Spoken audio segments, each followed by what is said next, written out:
in the heat of the midday sun, which was then almost done. The shadows were long, and the horses stood around, sort of resting one leg with their heads hanging down.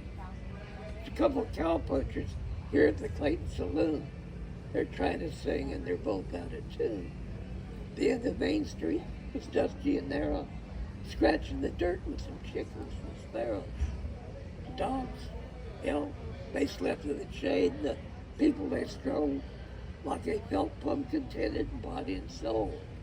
If you look a little ways off to your left, you can see Mount Diablo with snow on its crest, the shadows of clouds drifting over the flats. Oh, it made for a right pretty picture of that. Till this drunken cowpuncher got ready to go, he figured he ought to put on a big show. So he spurred, he hollered, he shot his 6 gun, he aimed flat out with his horse on the run. But he forgot to remember that his cinch he'd left it slack.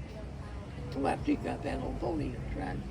Now that cow horse started to buck at the mall, got rid of that drunk cowboy, saddle and all. Before that drunk bastard got clear of the wreck, he was bit by 2 dogs that he didn't expect. This horse went bucking into that long hitching rack where a team that was hitched to a wagon reared back, and they lit out a dragging that old rattle trap and swinging the rope ends at 2 hitching straps. And people come running out from everywhere, and the sparrows and chickens, hell, they took to the air. The kids made the cover, the women all screamed. The dogs went to chasing that runaway team. And they broke off the porch post in front of that store. They busted the windows and several things more. They're off their feet at last they got stopped, piled up in a heap with that wagon on top. They're faster than the hardest. One horse nearly strangled, but the crowd went to work and they got him entangled. And just when they started to lead him away, the storekeeper come out. He had something to say.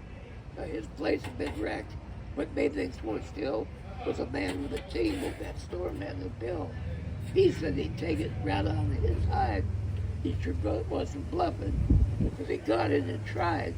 But most of the citizens present there reckoned the storekeeper come out a piss poor second. Then the sheriff, he come with his badge and his gun, just in time for a drink when the whole thing was done. And the sun soon went down. The few golden streaks from the afterglow showed on those high snowy peaks. And that's when neighbors gathered for casual talk. You can hear the slow footsteps along the boardwalks. The kerosene lamps shed a soft yellow light where the townfolk were cooking their suppers that night. What was a real western night with no fog and no haze. The stars went in clusters, so bright that they blazed. A warm, cartoonish wind blew in from the west. One after another, the lights went to rest. The curtain of night settled quietly down on the best of all places, Clayton, this whole western town.